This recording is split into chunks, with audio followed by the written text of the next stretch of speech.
Welcome to the Furthermore podcast. Hey, everybody. You do not want to miss this. I am so delighted to have my good friend, Isha Agarwal. She just took her bar exam and she just graduated law school. Isha, how are you doing? I'm doing well. How are you? I'm doing awesome. So I'm so excited to speak with Isha today. She's a law graduate, as I mentioned, and she also is a social media awesome influencer, something. Yes. And she runs a platform called Law and Looks, which is really cool. So Isha, tell us about your law school journey and your Law and Looks platform. I'll start with the Law and Looks platform because that might be shorter than Gotcha. my law school journey. But Law and Looks, so my Instagram, Law and Looks, kind of came about when I was in law school. I started doing makeup as a way to deal with my anxiety, and it was sort of a creative outlet for me. And I started getting good at, I would say semi good, but people would compliment me on my makeup. And one of the people at Columbia's Student Services, Adrienne, she is fantastic. She was like, you should start an Instagram and just like showcase your makeup. And I was like, oh yeah, cool. So my Instagram started as a journal sort of my makeup looks and every day kind of what I wanted to do. I'm not sure how much I'm into becoming an influencer of sorts. That's once I started the Instagram, I think people have this perception of Instagram influencers that like, oh, they just take a couple pictures and then it's, done. It's a lot of work. Like, it's an insane amount of work. I could be doing this for like 10 to 12 hours a day. And I realized that's just, I can't do that. I don't have the, I admire people, influencers who do that. I follow a lot of South Asian makeup influencers and I'm like staying on top of trends and everything. I'm like, that's fantastic. Yeah. My Instagram is just like kind of a journal, but I started a Law and Looks YouTube channel this summer in between graduating and taking the bar exam and, stuck in quarantine. I talk about cases I learned about in law school while doing my makeup. And I was inspired by another YouTuber and makeup artist. Her name is Bailey Sarian, and she does murder, mystery, and makeup Mondays. And it was just a really cool, I guess, way to frame something. And I was like, oh, I could do this with really fun and interesting law cases and, kind of share the knowledge. So you don't have to go to law school. You can just watch me do makeup and learn everything I learned about in law school. That is awesome. Yeah, I think I'm glad you mentioned that because like with pharmacy school, the biggest but most subtle difference between watching like my lectures for pharmacy school and maybe a YouTube video that covers similar content is like the engagement and like the maybe the YouTube videos have like a quirky animation or something that really like draws me in. There's just so much we didn't learn about in law school. And I'm just Googling things and reading like law review articles. And I was like, I read more law review articles. Law review is like a very academic journal that is very prestigious in law school. And professors try and get published in law reviews. It's like the New England Journal of Medicine or Lancet, if you will, of law schools. Yeah. Right. And I'm reading more of those for my YouTube channel than I ever did in law school. So Gotcha. I guess it's more productive, maybe. So does that relate to your current like career path or trajectory, perhaps like your day job of sorts or? Yeah, so I guess I can answer your second question from before about my law school journey. So I'll go backwards in time. So I just took the bar exam. I am starting work at a fantastic law firm in the patent litigation group. So I'm going into patents. Patent litigation is after you file the patent, now somebody is trying to sue you for infringement or, trying to say that your patent is invalid. So like think like Apple, Samsung, that's kind of, what I will be doing. So I'm really excited to start that. I went into law school because I wanted to go to law school, I think from the 10th grade. So pretty young, I would say, but I studied biology in college, Right. and I did it because I really like biology. So was there something in 10th grade? Was there a course? Was there an experience that maybe prompted or sparked the interest in law school back then? So my mom's side of the family, like everybody is lawyers. Not everybody, but a very Mhm. big chunk of my mom's side of the family are lawyers in India. My nanaji, my grandfather, Mhm. is also a lawyer, and my nani is trained in law, but she never practiced. So I think it was a little bit of that. And then also when I went to high school, I joined the debate team, and I Mm. was really into that. But I also really like biology, so I was kind of in the middle for a while, but Right. I settled on law pretty quickly. Gotcha. And yeah, I kind of just chugged along through the bio route. Right. College was difficult because a lot of people would be like, why are you putting yourself through biology and like organic chemistry if you want to go to law school? And I'm like, because I like it. Like, Right. I hear yeah. you. Yeah, I mean that must have been, sort of tricky to kind of navigate those questions, but Yeah, and it's still not, I think a lot of people think engineers like, okay, yeah, you get an engineering degree, then you go to law school and you become a patent lawyer. Like that's how people think of patent okay. attorneys. Yeah, I've noticed that. I've noticed a bit of a commonality, for lack of a better word, of engineering majors going into law school. But what's interesting is I don't know that engineering majors get that same level of questions or scrutiny that maybe you've gotten as a bio major. Yeah, I think engineering majors probably get less of it because like, oh yeah, that makes sense. Like inventions are all engineering, but we have so many, inventions that are now biotech and Right. biology. Like so DNA, Yeah. um, localized therapies. There's a lot of Right. stuff going on. So they need my bio brain. But a lot of people also do a PhD in chemistry or biology and then go to law school. And I was like, Gotcha. that's a little much. Yeah, definitely. So I've friends, and I guess myself included, where when we went to our professional schooling programs, so in my case, pharmacy, in your case, law, in some of my other friends' cases, medicine, dentistry, you name it, they, or we rather, like, I think the pursuit of those programs was, um, we had to like work at it, but it was somewhat of a passive decision, like choosing the field, but it was an active decision staying like in school and graduating, um, just because it was like really tough. So were there moments in your schooling that were really, I don't know, dire, or where you had questions of like, is this right for me type of thing? Yeah, there's kind of I don't know how it is in other professional schools, but in law school, it's like you get to law school and then anybody who asks you should they go to law school, you're like absolutely not. Like it is it's horrible. And I Mm. think I had a good law school experience. Like Okay. I'm very happy with my law school experience. I met a lot of amazing people. I have really good friends. I had a overall a good experience. And I'm like, no, law school is Mm. absolute hell. Like it's just, I mean, it's still a very white, very male dominated profession. Hmm. So that's one thing to contend with. It's the law is not very flexible. Um, Gotcha.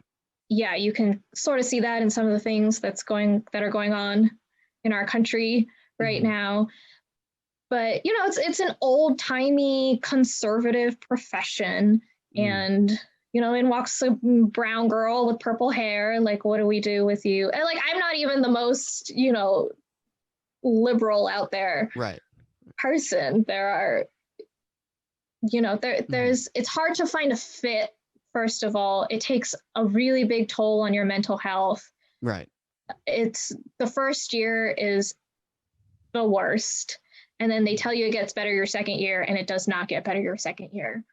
So if there are any law students listening to this uh, who have been told that the second year is better, it is not. If you play your cards right, your third year can be fine. But yeah, those first 2 years, and they're hell for different reasons. But Yeah, could you unpack that? Could you give us an overview of what makes a first year its unique hell versus the second years? yeah, so at least the way it was set up at my school, So your first year, you join some extracurriculars, but you're what they call like a 1L rep, a 1L representative. You're just representing your class and that organization that you decided to join. And it's mostly about passing your classes. Your first year, you take all the foundational law classes. So it's all constitutional law, property law, civil procedure, contracts, torts, which are basically civil suits. Gotcha. And you're just trying to make it through. You're just getting hit with a lot of information. You're trying to keep it straight and you're trying to pass your classes. Like that's Gotcha. it. And it's a completely different way of thinking. And I think now that's kind of ingrained in me. That's the whole point of law school, is to teach you how to think like a lawyer and to teach you how to pass law school. Law school doesn't actually teach you how to be a lawyer, but it teaches you the critical thinking skills. So 1L is a lot of academic, just trying to pass, doing well in your exams, Right. type of stuff. 2L is highly stressful for different reasons.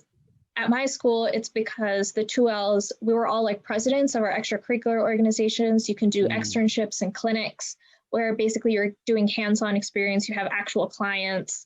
I felt like my days were longer 2L. I was focusing less on school and more on extracurriculars. So Gotcha. yeah, I was like the treasurer of 4 organizations, I think. Wow.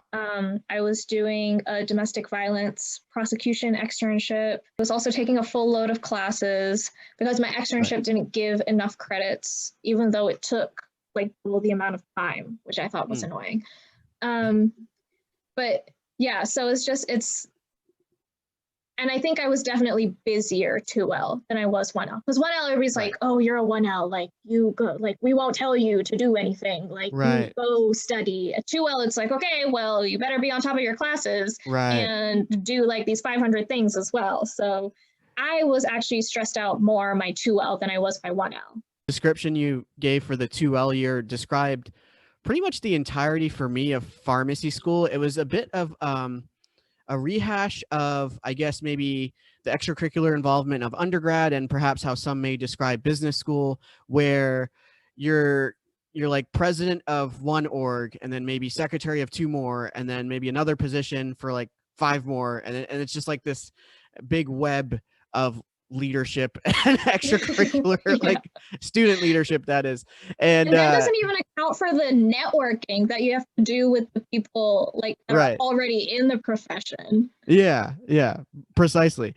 I don't know that there's a year in pharmacy school by connotation where it's like the 1L where it's pure academics. I feel like it should be the first year, but we were hounded. Like I think the organizations really needed numbers and volunteers like every given day of every given week, and so us first years we got pulled into that just right away, and it became this there was the challenge of studying, but then there was this like new and sometimes unexpected challenge of balancing that studying with extracurriculars that sometimes took more like time and energy. And yeah, no, I know exactly what you're talking about. Yeah. So could you talk about just like life as a law student in NYC, I guess before the pandemic, and then maybe touch on, when the lockdown occurred and what that was like? Yeah, so pre-pandemic, it was fantastic. I loved living in New York City. So I went to Columbia Law, and so we're situated a little north. We're on the Upper West Side / Harlem area. It's called Morningside Heights now. And I called it the suburbs of Manhattan. It was a little quieter. I mean, you're always going to get the street sounds because you're in Manhattan, but it was very, very easy to kind of just like take the train, go to Midtown or the East Village. I loved hanging out in the East Village. Just like amazing food. There was one place called the Crooked Tree that had the most amazing mozzarella sticks. Ooh. And they closed down. And they closed before the pandemic, so they didn't close because of the pandemic, but I was still extremely distraught because I was like, all I want in life are those mozzarella sticks. But yeah, the food, amazing ramen. I have so many ramen racks for NYC, as does everyone, I'm sure. um, but yeah, and Columbia has like a fine arts initiative, so you can get discounted tickets to Broadway shows and stuff. So that was Awesome. fantastic. Yeah. And just living in that area is, you're so close to so many things. Right. That being said, I have moved back to Maryland and I will be working in DC. I made that decision before the pandemic. Right. Okay. Just because the New York City is amazing, I cannot live there. It is too overwhelming. It's too big for me, I think. But sometimes I would step out of my apartment, even like 3 years after living there, and I would be like, I can't believe I live in New York City. That is so cool. Yeah. Because it's just Definitely. like one of those things in your brain that everybody's like, I Yeah. want to go live in the city. Yeah. Yeah. It's like this global hub of arts and entertainment and everything, really. Yeah. And, you have the financial district and you have so many businesses there. But yeah, I think an article came out. I forget who wrote this opinion article, but they were like, NYC is dead. Like, because of the pandemic, everybody can be virtual now. So there's no point to big cities. And I think Jerry Seinfeld or somebody like wrote something that was like, no, New York City will always be lively or something. And there were like issues with what he wrote, but I do agree with the premise that I don't think cities are dead. And I especially don't think New York City will ever die. There's just something about the energy of being in a city that you cannot recreate anywhere else. So yeah, New York City living, fantastic. But there are issues, of course. There's the cost of living. There's, a lot of gentrification. Columbia is a really big gentrifier in that area. So lots of social justice issues that also have to be addressed. Gotcha. And, not to get super political, but the mayor is not my favorite person either. Gotcha. Or the governor. People were like really fangirling over Cuomo, and I'm like, okay. And then post-pandemic, law school.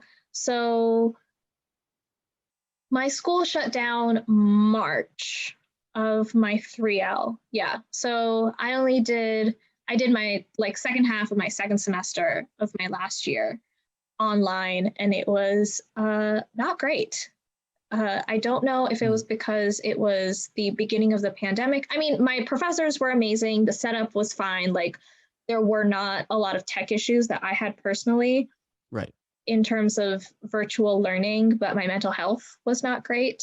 I can't learn at home. I'm living in my parents' house, and I haven't studied or learned here since, I want to say 2009. So like ninth grade. Like, I would do all my homework in school. I would never come home and do homework. Yeah. Huh. Yeah. I would come home and I would watch movies. Yeah. Okay. So you had that's really fascinating to me. So like you're saying in high school, you do your homework not at home, like at school. Yeah. Oh, wow. Okay. That's because in high school I did extracurriculars, and my extracurriculars would get done, I think. So like school let out at like 2:10? Yeah. When we were in high school, or 2:15? Yeah. Something like that. And my extracurriculars would be over by like 3 or 3:15, but I couldn't go. I'd have to get picked up, and my mom worked, and she couldn't pick me up until like 4 or 5:30. I want to say, or 5, or I think they like kicked us out of the school at some point. I think like this building shut down. But yeah, I would just be at school for like an extra 2 hours, so I would just do my homework then. Gotcha. And I feel like my experience in high school, like I think the bulk of my homework was still done at home. I don't know that I would have been able to, like, after a sports practice, hang back at the building. I think I would be like I feel like the staff would just ask me like, "Are you okay?" Or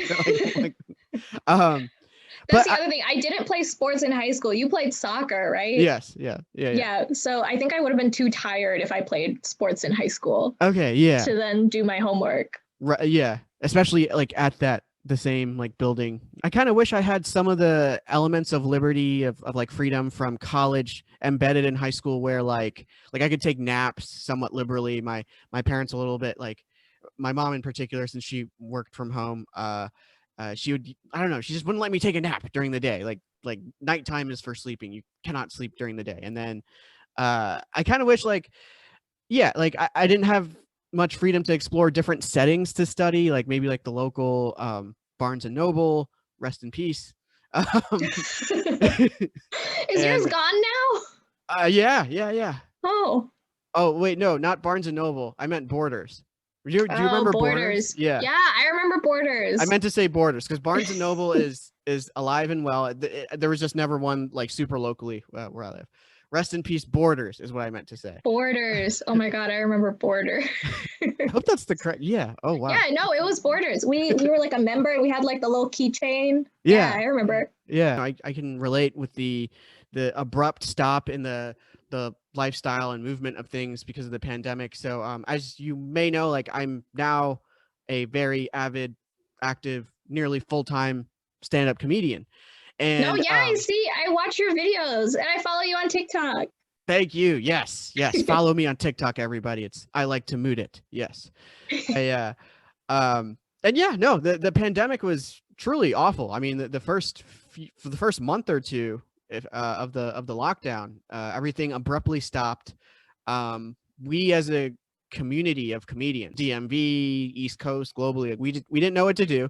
I think it took us a while to get past like the shock of it all to like so now we're at a point where we have Zoom mics and shows and like we can hop on different time zones, and I really like it because it's this amazing networking thing and you have like a fresh set of eyes, as opposed to like if you're doing mics frequently in one like local area like the DMV, like people hear your jokes, so you're pressured to come up with new stuff.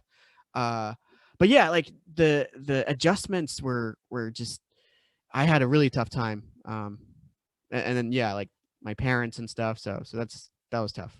Yeah. Yeah, the moving back home has been Mhm. rough. Yeah.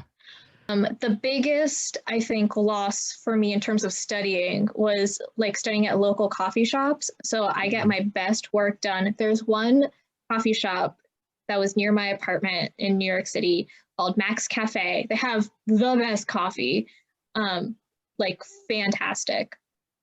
And Yeah. I would go there and I would just like study for like hours on end. And every time I would go there, if I wrote a paper there or if I studied there for an exam, I would get an A on that paper or exam. I don't know if Gotcha. it's like a placebo thing or like what, but I can't study at home and I can't study at libraries.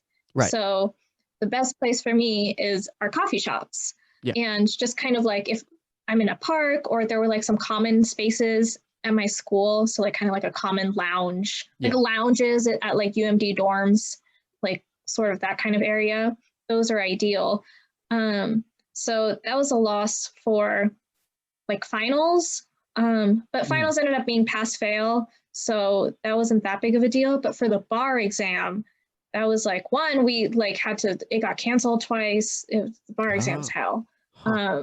Yeah, that's a whole other thing. You could do a separate episode on the bar exam. There, it's it's a mess. It is Mm, terrible. They're just a bunch of like for-profit institutions just making money off of our backs. Like mm. it's Wow. yeah, but pretty bad. Yeah, no, I resonate with like I do well, both in terms of studying and other aspects of life when I'm in a setting that is really dedicated to that thing. So like you said, coffee shops and lounges. Um, and then for me, like exercising, like I really prefer, if not need, a gym sort of environment, which was another uh, big L for the lockdown. Thankfully, Planet Fitness has opened back up with safe social fitnessing, as they call it. Those are their words, not mine. And yeah, I mean, I mean, it's subtle, but like that's the thing. Like in pharmacy school, the movement was really what uh, like produced good studying for me. So I would study for an hour at one setting, maybe a study room or a table, and then pick up even if I wasn't at an intuitive like stopping point, more so from like a time and energy. Like I would come to a stopping point, and then go to like Panera, and then I would go to study there, and then if I had a meeting, I go to the meeting. But then after that, maybe I'd go to like a table space in the pharmacy building. So for me, like that change of scenery. yes, that change of scenery, and then also each scene that I would be in, if that had a level of consistency with like people studying, those subtle things. I mean, and they're actually not so subtle. I mean, like, because it's like physical infrastructure. Yeah. Yeah, that's No, helping and me I stay think there have grounded. been like psych studies that show that moving around is Right. good. Yeah, and we all had to adjust when all that really stopped, quite literally, with like quarantine and social distancing. We're essentially in cocoons, or at least we should have been Yeah. as a country. Could you touch on like goals moving forward, whether it's career, with law and looks, any other projects, like any goals ongoing and moving forward? So yeah, so one, start my job, Yeah. uh, so hopefully that goes successfully. And then with Law and Looks, I think I'm trying to rebrand my Instagram a little bit and make it go back to kind of just journaling looks. And I do photo shoots with Arsh, my brother, Awesome. and so he kind of uses that time to uh, practice his skills and refine them a little bit, and then I got some like cool pictures out of him. And I Cool. think I think I want to focus more on the YouTube. I find that more enjoyable. The Instagram is, I mean, the YouTube is a lot of work as well, but I find the Instagram to be a little bit more work that I'm not sure Gotcha. that's where I want to be putting my energy. But the YouTube, I think I'm really excited about, even though it's very new. We'll Yeah. see. Hopefully it grows. Right. No, I hear you on that. I'm trying to have my YouTube presence grow as well. And at a point, YouTube was the focus, and I feel like I should bring that focus back. Yeah, getting subscribers, and then having those subscribers like stay engaged, and producing content that is sustainable, like in terms of continuing to produce it and making it long. Sketches are exhausting. Like I made a grand total of like 3 sketches, I think, and it's like a work. I don't know. It's like I'm like burning calories, even like unintentionally. I'm not doing sketches to exercise, but like, it takes up a lot of energy. Like, Yeah, yeah. actually, I tried doing like TikTok trends. They're like Uh-huh. not even sketches, but the TikTok trends are like, I just tried filming one and I'm like, this is exhausting. I don't know. Yes. And it took so long. Yes. You're actually the first one to say that out loud, because it like I didn't want to confess to people that I don't have like the adrenaline, the time, the energy, well, the energy. Like, where is this? Oh, how are these kids like just producing? What's going on? Yeah. And there's so many millennials who, there are people our age who are like, Right. yeah, I maybe feel I like, don't have a good enough personality. People don't, my personality is a little too low key. well, I mean, and it's like, in addition to like the like having to have my personality be at a certain point, it's also the energy to like edit, like the stamina to like to get all the filters right. And I honestly feel like I'm being like weeded out from like this evolutionary perspective, and like the like the natural selection of TikTok land and social media have Well, selected for. Yeah.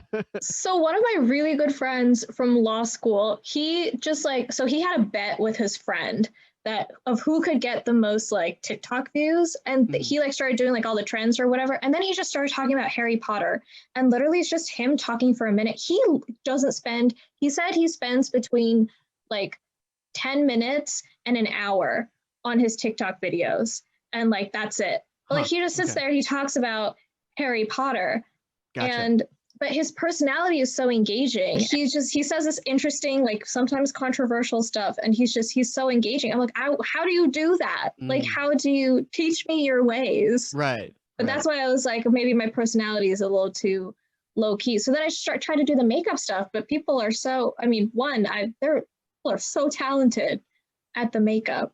Gotcha. And then just do, yeah, like you said, like the filters and the trends and the, Right. good Lord. So Yeah. I do like one thing on TikTok right now where I have like I think I have almost 200 lipsticks, and I'm Gotcha. doing a series called Kiss the Canvas where I lip swatch all of my lipsticks onto a canvas Right. just for fun. And that's what I have going for me. It's mostly for me to organize all my lipsticks. Oh, okay. That's good. That's Yeah, innovative. yeah. Yeah.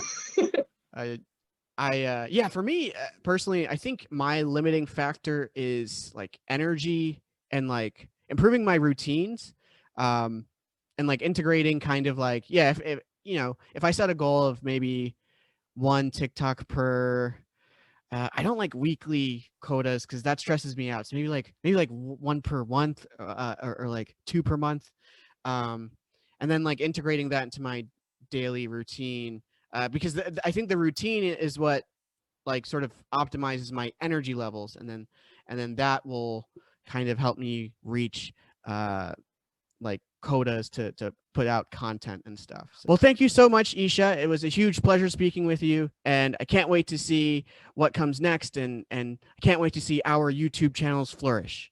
Yes, thank you so much for having me. I'm so excited to see this episode and see Yeah. what else you have in store. Oh, yes, absolutely. Thank you.